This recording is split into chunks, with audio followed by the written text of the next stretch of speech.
Notre Kodesh, Parashat Shoftim, la première paracha de ce mois de Elul. Alors on va soulever ici un point magnifique du Sirot Moussar, qui pourrait être un enseignement et une embellie pour nous en cette veille de Rosh Hashanah, puisqu'on sait que ce mois-là, on commence déjà à se lever au Slichot. On est censé nous préparer davantage à ce grand jour qui est le jour du jugement où on doit se présenter finalement avec le bilan de l'année. Et donc chaque personne, logiquement, est censée prendre conscience qu'il faut profiter de ces derniers jours de l'année. Il nous reste 30 jours pour finaliser l'année, alors 40 jours c'est jusqu'à Kippour, mais en réalité les 10 jours entre Rosh Hashanah et Kippour sont déjà la nouvelle année, et donc multiplier les mitzvot et multiplier les comportements qui pourraient nous juger favorablement. Alors dans la paracha, on a une paracha bien connue qui est la paracha de Kitetsela Milchama. La Torah nous dit, lorsque tu sortiras en guerre, alors il y avait les Kohanim, il y avait les Kohanim, on sait qu'il y avait le Kohanim avec les Shotrim qui accompagnait les troupes vers le champ de bataille. Et avant de sortir en guerre, alors il y avait cette fameuse appel à toute personne qui avait bâti une maison et qui ne l'avait pas inaugurée, ou toute personne qui avait planté une vigne et qui n'avait pas encore profité, qui ne l'avait pas, qui était, la Torah dit, Hashanata Kerem Velo Chilelo, c'est-à-dire on n'est pas encore arrivé à la 4e année, puisqu'on sait que les 3 premières années d'une plantation, d'un arbre qui a été planté, les 3 premières années, c'est Orla, et la 4e année, on le consomme à Yerushalayim. Donc l'Ochilo, c'est-à-dire qu'il n'a pas racheté pour le consommer à Yerushalayim, ou bien celui qui s'est fiancé et qui ne s'est pas encore marié, alors Yelech Viachov le veto, et la Torah nous dit, Via Stefo Shotrim Medaber, Mia Isha Yarev Yachalva, Yelech Viachov le veto, toute personne qui craint et qui a peur du combat, alors il rentre à la maison. Il y a une marloquette dans la Gemara entre Rabbi Akiva et Rabbi Yossi Agalili. En réalité, pourquoi la Torah a autorisé toute personne a proposé, on va dire, à toute personne qui n'a pas encore inauguré sa maison ou sa vigne ou sa femme de rentrer à la maison, en réalité, c'est pour couvrir celui qui souhaite rentrer parce qu'il a peur, et donc c'est pour ne pas quelque part que la personne s'affiche ou soit gênée de rentrer parce qu'il va être montré du doigt comme quoi c'est une personne qui a peur. Alors la Torah a couvert et a donné d'autres prétextes qui lui donnent l'autorisation de faire marche arrière. Mais plus que ça, la Gemara dit, en réalité, cette peur-là, de quelle catégorie de peur on parle? On ne parle pas d'une peur physique, on parle d'une peur. Alors c'est marque loquette dans la Gemara, mais la Gemara Rachid nous ramène le deuxième avis qui nous dit qu'en réalité c'est une peur qui est parce qu'il craint des fautes averot chez Beyado. Et si on pousse, la Gemara nous dit de quel type de faute il s'agit d'une catégorie de faute vraiment qui, pour nous, à nos yeux, on s'imagine même pas que c'est une faute. Celui qui aurait parlé entre Tfilin Shel Yad et Tfilin Shel Rosh, qui aurait fait un Efsek entre les deux Tfilin. Et là-bas, c'est une marloquette entre Rachid et Tosfot. C'est quoi le sens de pourquoi c'est considéré une faute? D'après certains, si je ne trompe pas, c'est l'avis de Tosfot, c'est parce qu'une personne qui s'est interrompue entre le Tfilin Shel Yad et Tfilin Shel Rosh, eh ben, il se doit de refaire une bracha pour le Tfilin Shel Rosh. Et donc, cette interruption-là l'a amené à une bracha shenat tsecha. Donc, en réalité, c'est ça la faute. Alors, bien mettre, on peut accepter la notion de bracha shenat tsecha. On sait que d'après certains, on transgresse le tissa shemachav, une personne qui a formulé une bracha, qui a exprimé une bracha qui n'est pas nécessaire. D'après certains, c'est discuté dans les poskim, mais d'après certains, il a transgressé l'interdit de prononcer le nom d'Hachem en vain. Alors bien sûr c'est discuté parce qu'en réalité le sens simple de ce passouk, c'est le Tseachem Hashav, c'est de jurer sur le nom d'Hachem, donc de faire usage du nom d'Hachem à faux. Maintenant le fait d'avoir prononcé une bracha, en soi une bracha c'est quelque chose de positif, c'est une bracha, seulement elle n'était pas nécessaire. Est-ce que je dis qu'il est transgressé ou pas? Donc c'est un sujet discuté. En tout cas, d'après certains, effectivement, c'est qu'il a malheureusement prononcé le nom d'Hachem alors qu'il n'était pas nécessaire. Mais d'après certains, c'est tout simplement un problème de Esser Hada, c'est un problème qu'on appelle il était distrait, c'est un problème de distraction, n'est-ce pas? Et d'ailleurs, la Gemara dit, c'est pour celui aussi qui aurait parlé entre Ishtabach et le Yoter, ou entre Baruch Shamar et Ishtabach. Donc c'est un problème ici qui est vraiment bien plus fin que ça. Et bien sûr, alors c'est pas le sujet, mais le sens, a priori, de cette... pourquoi c'est considéré une faute, en tout cas pour ces combattants, et à tel point qu'ils ont peur de combattre, même s'ils n'ont seulement ça comme reproche, tout simplement parce que normalement on est censé être convaincu et être habité on doit avoir dans l'esprit cette certitude et cette conviction qu'en réalité quand on sort en guerre, on sort, c'est pas nous qui combattons, mais c'est que je vois comme c'est marqué que je vois il dit la suite des psukim qui Hashem olech imachem lilachem lachem oivechem loshietrem, c'est que je vois qui combat milchamot ani asiti, c'est que je vois n'est-ce pas, comme on a dit aussi dans Parashat Beshalach, Hashem lachem lachem vatem tachareshun. Donc en réalité on est censé avoir pendant tout le moment pendant tout le combat, on est censé être convaincu et ressentir qu'en réalité, c'est Akadosh Baruch Hu qui mène le combat, c'est bien la bataille. Si on a ce faible, Chazvé Shalom, et on risque d'être distrait et d'être déconcentré à ce sujet-là pendant la guerre, et bien on risquerait de ne pas être protégé par Akadosh Baruch Hu. Mais en tous les cas, ce qui est marqué dans le Passouk, c'est que toute personne, qu'on explique comme Rabbi Akiva, ou bien comme Rabbi aussi Agali, si je ne fais pas erreur, je vérifie pour ne pas dire de bêtises. Donc que ce soit d'après Rabbi Akiva ou pas, Rabbi aussi Agali, c'est ça. Donc Rabbi Akiva dit, ce sens premier du terme, c'est celui qui a peur, c'est-à-dire celui qui n'a pas les capacités, qui n'a pas ce moral, qui n'a pas ce mental, d'être capable de supporter la guerre, que ce soit de tuer ou d'être blessé ou d'être perturbé par toutes sortes de bruits que les ennemis faisaient retentir pour affaiblir et pour perturber, pour faire peur. Celui qui a peur physiquement, il rentre à la maison. Celui qui, d'après Rabbi Sagili, c'est celui qui a peur parce qu'il a des fautes. Ok. En tout cas, pour une raison, pour que la raison soit, on va dire, physique ou spirituelle, dans les deux cas, la Torah dit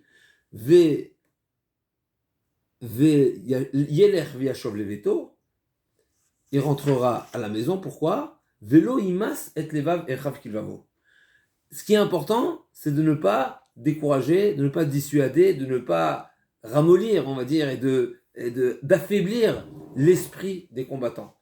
Et c'est ça le sujet qu'on va développer, à tel point que le Ramban nous ramène le Bahag, si je ne me trompe pas, qui nous dit, le Bahag nous dit, ça fait partie des 613 mitzvot. C'est-à-dire, toute personne qui est un combattant potentiel, qui a peur, et qui se retient de retourner à la maison malgré sa peur, c'est-à-dire qu'il a honte d'avoir peur quelque part, ou il a une gêne, ou il veut surmonter, mais en réalité il a peur, eh bien, il transgresse sur un interdit. C'est marqué Yeler Viacholeto, ça peut être positif ou négatif, en tout cas, le Ramban nous dit que le Baal de l'autre la considère, il comptabilise ce pasouk-là comme un interdit, donc l'ota'asé, donc velo ima set leva vechav kilavo, l'interdit c'est d'affaiblir et n'est-ce pas, ima c'est faire fondre, n'est-ce pas, c'est faire fondre le cœur littéralement, c'est-à-dire ne pas être la cause d'un refroidissement, d'une peur qui est, n'est-ce pas, ça contamine. Quand une personne est prise prise de peur, eh bien malheureusement il n'est pas en état pour mener le combat. Et donc ce message-là, il est essentiel, et Laura va nous citer des exemples où cette notion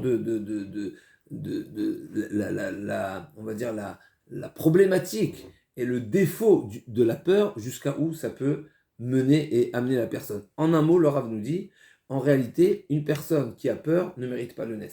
C'est-à-dire, comme il va nous raconter l'histoire avec Elisha, c'est marqué, pour être vraiment très bref, le Navi nous raconte, dans Melachim, c'est raconté, quand le Melech Aram, à chaque fois qu'il avait des stratégies de guerre, donc il préparait des stratégies pour réaliser des embuscades ou des contre-attaques, etc. Et bien à chaque fois, Elisha, bien sûr, il était informé, Elisha, il était Navi, donc il en avait l'information, parce que donc, tout ce qui était discuté, tout ce qui était programmé, Elisha Bénévois, il en avait toutes les informations dans les plus grands détails, et il envoyait les informations au Melech Israël, et il lui dit, sache, tu es attendu à cet endroit-là, cette région, elle est dangereuse, là-bas, les troupes sont importantes, etc. Et bien sûr, le Melech Israël, à chaque fois, envoyait des éclaireurs pour voir si les propos du Navi sont bien véridiques et exacts. Et à chaque fois, il s'avérait que le Navi, bien sûr, il avait la vision de tous les projets des ennemis. Et à ce moment-là, donc l'ennemi se retrouvait face à personne, puisque les combattants ou détournaient, ou surmontaient, ou se sauvaient pas se sauver, parce que se sauver c'est une marque de faiblesse, mais en tous les cas anticiper pour ne pas tomber au combat contre l'ennemi. Et à un moment donné, le Melech Haram dit, c'est impossible qu'il y ait autant que à chaque fois, le peuple d'Israël a toutes ces informations. Forcément, c'est qu'il y a un lâche parmi nous, un espion, qui fait savoir les choses au Melech Israël. Et là, un de ces esclaves lui dit pas du tout. Le peuple d'Israël a un avis, et le Navi est au courant de tous les propos que tu pourrais tenir, même dans ta chambre, entre quatre murs, il est informé de tout. Il a dit, ah bon, c'est ça le problème, et bon, on va s'abattre, on va essayer de capturer Elisha. Qui s'est passé? Et donc, le jour où ils ont pu avoir l'information où se trouve Elisha, alors ils ont encerclé la ville par une multitude de guerriers, de combattants.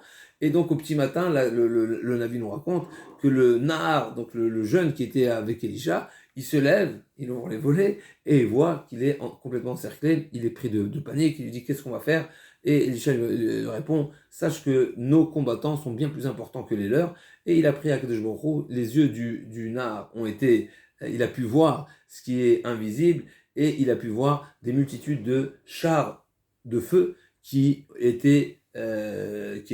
entouraient, qui protégeaient Elisha.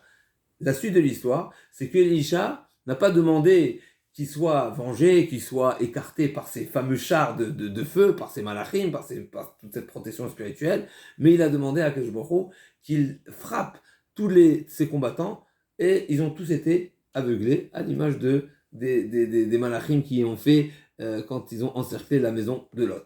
Et là, le Rav demande, je ne comprends pas, pourquoi était nécessaire de faire ce nes-là à ce jeune homme qui était à côté d'Elisha et lui donner ses capacités de voir toutes les anges et les armes de guerre qui protégeaient Elisha. Finalement, c'est pas de cette manière-là qu'ils ont été sauvés. C'est pas de cette manière-là que la situation a été, elle s'est dissipée. Finalement, comment ils se sont tous retirés parce qu'ils ont été aveuglés. Donc en réalité, ce nes-là, il n'était pas nécessaire.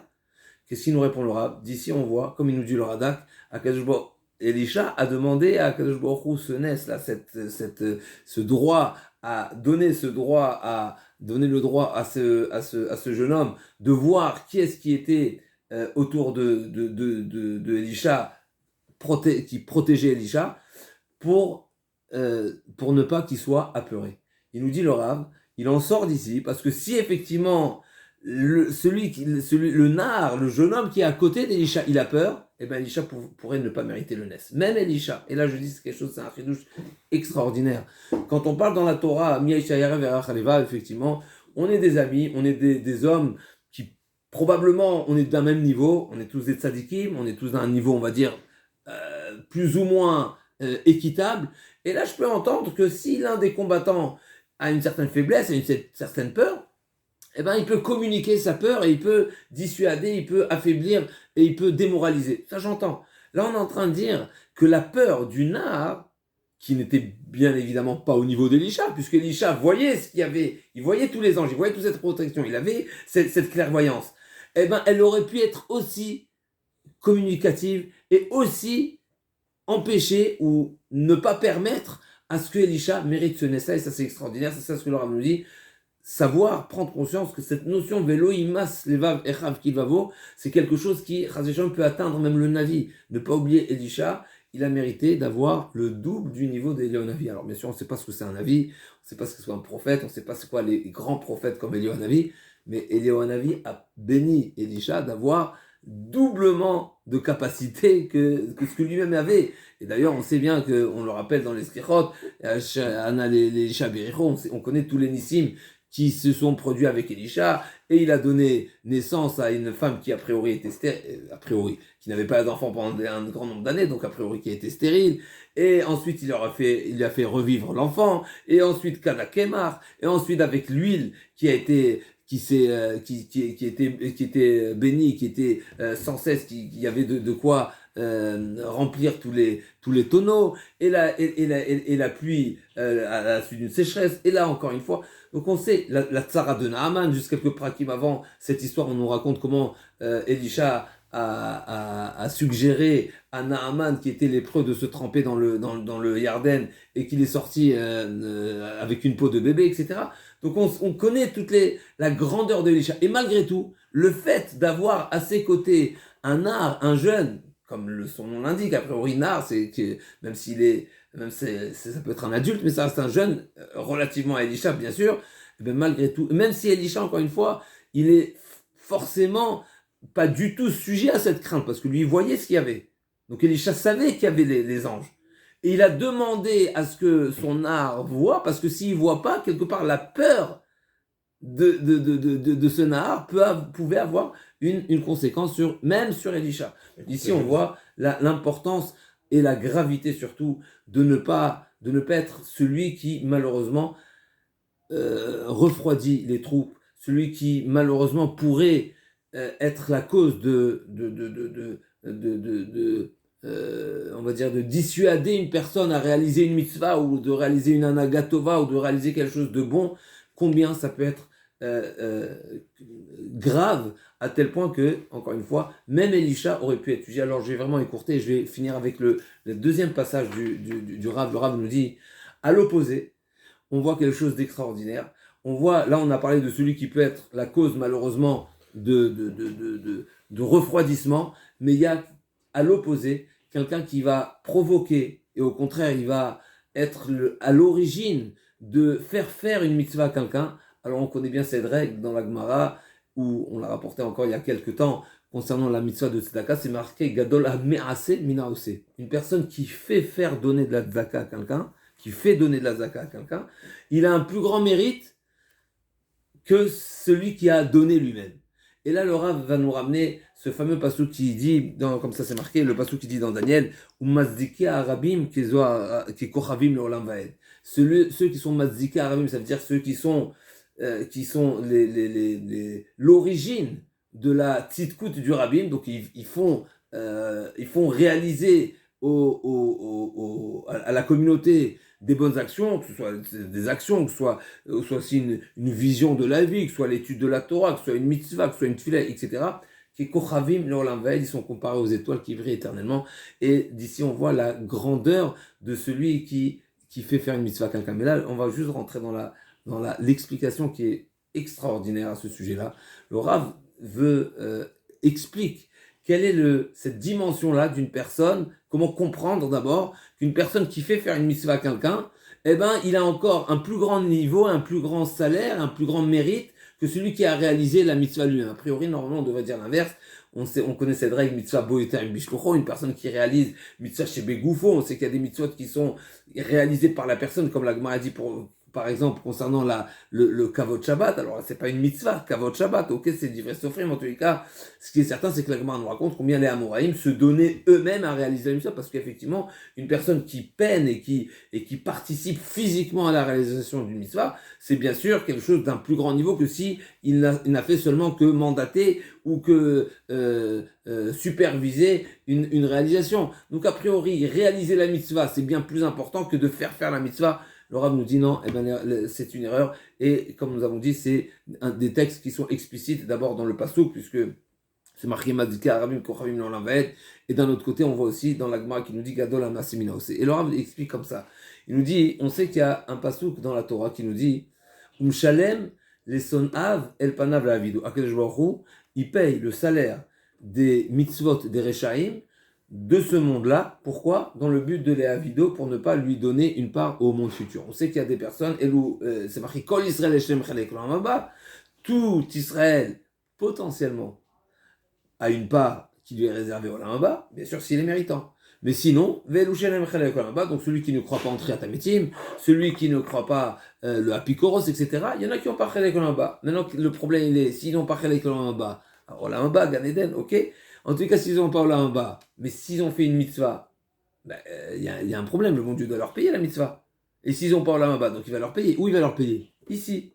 C'est ce que le pasuk dit. Shalem les sona, que je paye à ceux qui sont ses ennemis, El panab la avido, pour lui faire perdre, c'est-à-dire pour ne pas qu'il mérite le Olam Haba. Mais la question qui se pose, c'est qu'on sait bien, on connaît bien cette règle, Srar mitzvah, Be'ayal malika. Ça veut dire quoi? Ça veut dire que sur terre, il n'y a pas de paiement. Il est impossible de payer le salaire d'une mitzvah sur terre. Et pourquoi? La raison est simple. Le monde est matériel, la mitzvah c'est spirituel, le salaire d'une mitzvah est complètement spirituel, et il n'y a pas de matière qui pourrait être la pièce de monnaie qui paierait une mitzvah qui est spirituelle, puisque c'est comme tu ne payes pas quelque chose de spirituel avec du matériel. Et comme c'est marqué dans les Baalei Moussar, c'est marqué même dans la Mishnah a priori, que tout le Olam Hazé ne vaut pas un instant de Olam Haba. C'est-à-dire quoi? Les Baalei Moussar ils disent, ça veut dire même si tu cumules tous les plaisirs, tous les bonheurs, tout le bien-être, tout le bon qu'il pourrait avoir sur Terre, que toute l'humanité a cumulé, a pu ressentir pendant les 6000 ans d'existence, ça ne vaut pas un instant de Olam Haba. C'est-à-dire que finalement c'est deux pièces de monnaie qui sont pas d'une même nature. Donc tu peux pas utiliser le matériel pour payer et récompenser une personne qui a réalisé une mitzvah qui est complètement spirituelle. Donc la question se pose, je comprends pas, le bon Dieu, il va tromper ce rachat là qui a fait une mitzvah, puisqu'en lui payant, en le rendant millionnaire, ou en lui faisant en lui faisant goûter des plaisirs de ce monde-là, mais c'est pas la manière juste et égale de le récompenser. Donc comment le bon Dieu va payer et récompense une personne qui a fait une mitzvah, pas un salaire qui est complètement matériel? C'est quoi la réponse à cette question? On apprend de Esav. Esav, c'est marqué que Esav, il a vendu son droit d'aînesse. Mais le droit d'aînesse, c'est spirituel. Le droit d'aînesse, c'est un droit qui n'était pas encore actif, on va dire, et c'est seulement un droit qui est complètement spirituel. Comment Yaakov Avinu a pu échanger avec un plat de lentilles contre un plat de lentilles et du pain, ce droit d'aînesse qui est complètement d'un niveau extraordinaire? La réponse est dans la Torah même. C'est marqué Vaïvez et Savetabechor. La réponse est toute personne qui possède quelque chose, qui est propriétaire de quelque chose, il est à même de définir sa valeur. Donc en réalité, c'est pareil pour la spirituelle. Toute personne, puisque le bon Dieu nous a mis dans un monde matériel pour réaliser quelque chose de spirituel. Maintenant, tout dépendra de la valeur que tu donnes à la mitzvah. Si tu donnes de la valeur à la mitzvah, alors ta mitzvah sera selon ce que tu lui as donné comme valeur. Si tu considères que c'est quelque chose de spirituel et que tu n'attends pas un salaire sur terre, parce qu'en réalité tu veux être payé de la meilleure manière, ben le bon Dieu il te dit, mais tu sais c'est quoi la meilleure manière d'être payé, d'être récompensé? C'est pas sur terre, parce que je te réserve quelque chose qui est complètement d'une autre dimension, qui est d'une valeur extraordinaire. Donc toute personne en réalité, au fin fond, il veut le meilleur salaire. Mais une personne que Vaïvez et Savetabechoa, si la personne dénigre et sous-estime la chose, en réalité il dit quoi? Mais ça ne vaut pas grand-chose. Ça vaut 10 euros. Et ben le bon Dieu va dire, ta mitzvah, tu considères qu'elle vaut 10 euros, tiens, je te donne 10 euros. C'est exactement ce qui se passe avec le rachat. Le rachat qui ne croit pas au monde futur, en réalité, quand il a fait une mitzvah, quand il a fait du chesed, quand il était bon, en réalité, la valeur de cette bonté-là, eh ben, c'est une valeur matérielle. Eh ben, le bon Dieu lui dit, je te paye selon ce que toi tu considères de cette mitzvah. Donc en réalité, c'est pas faux. Le bon Dieu, quand il paye parce que ce que la personne a donné comme valeur à la mitzvah. Et là, arrive le grand chidouche. Il nous dit le Rav, ça c'est bien beau quand la mitzvah, c'est mon action. Quand la mitzvah m'appartient quelque part parce que c'est moi-même qui l'ai réalisée, alors tu es à même de définir la valeur de ton action, parce que ton action c'est toi. Par contre, quand tu as fait faire une mitzvah à quelqu'un, mais c'est pas ton action. Et donc en réalité, quand tu fais faire une mitzvah à quelqu'un, c'est bien plus important que quand toi-même tu as réalisé cette même mitzvah. Pourquoi? Parce que la manière où tu seras payé quand tu as fait faire une mitzvah à quelqu'un, ce sera selon le vrai salaire que Akadosh Baruch Hu réserve à cette mitzvah. C'est-à-dire le salaire, le spirituel, on va dire intact, selon la vraie valeur, la vraie dimension de cette mitzvah. Par contre, quand c'est ta propre mitzvah, eh ben, tu es payé selon ce que toi t'as donné comme considération. Ça c'est un chidouche extraordinaire. Et juste pour finir, le Rav nous prouve de ce que le Midrash nous dit concernant les ossements de Yehuda. C'est marqué pendant toute la traversée du désert. Pendant la traversée du désert, les ossements de Yehuda n'étaient pas tranquilles. Midgal Gelin Baaron, pourquoi? Parce que Yehuda s'est porté garant pour rapporter Binyamin à son père, et on sait bien, alors plusieurs explications, mais en tous les cas, on sait bien qu'au final, Yehuda n'a pas rapporté Binyamin. C'est Yaakov Avinu qui est venu en Égypte, n'est-ce pas? Donc, en tous les cas, c'est marqué Vechatasi la Vikolamim. Donc, cet engagement, on sait que, encore une fois, on parle des Shvatim, et un engagement, même qui est à condition, eh ben, c'est un engagement qui coûte. Et donc, mon cher Rabbeinu a dû prier pour plaider et demander le pardon et que Akadosh Baruch Hu accepte que les ossements reviennent en place et qu'ils puissent assister et siéger dans la yeshiva chez le Malais, etc. Donc il y a eu une plaidoirie en faveur de Yehuda. Et qu'est-ce qui est marqué dans la Torah? Comment Moshe Rabbeinu a défendu Yehuda?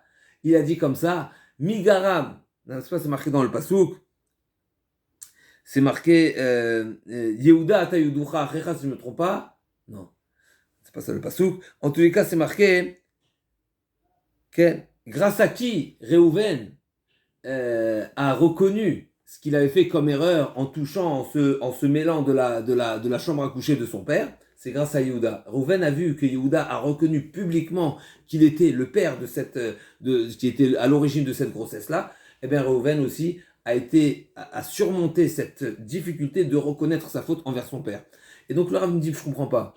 Tu as deux mitzvot ici. Tu as la reconnaissance qui est extraordinaire de Yehuda, tu as celle de Réhouven, et Moshe Rabbeinu, pour défendre Yehuda, il va utiliser ce que Yehuda a été la cause et le stimulateur de la reconnaissance de Réhouven.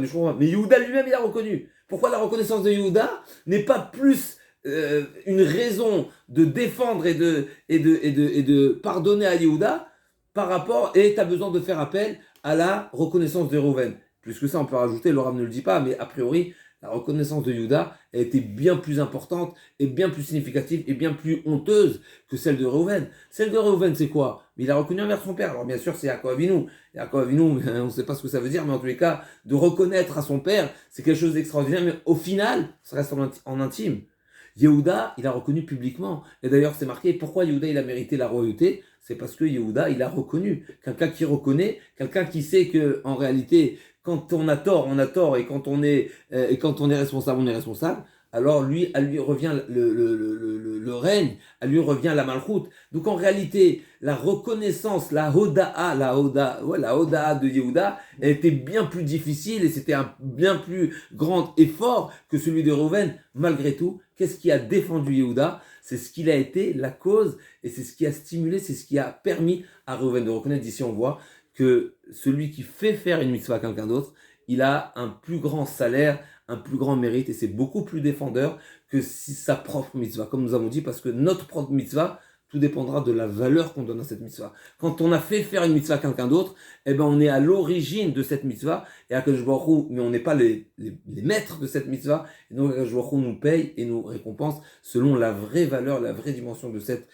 mitzvah. Et donc voilà, encore une fois, en cette veille de Rosh Hashanah, si on cherche des moyens à nous donner à être méritant et à être jugé favorablement, ça peut être une des manières. Donc, Chas v'Shalom, ne pas être celui qui va démoraliser, mais au contraire, celui qui va pousser, qui va encourager, qui va favoriser, qui va être celui, le chef de troupe qui pousse et qui encourage à réaliser une mitzvah, à réaliser une belle tfila, à réaliser un ma'asetov, même une marshava tova, comme il nous a dit Rav Shach, pour que ce soit en notre faveur. Amen. Shabbat shalom mevorach.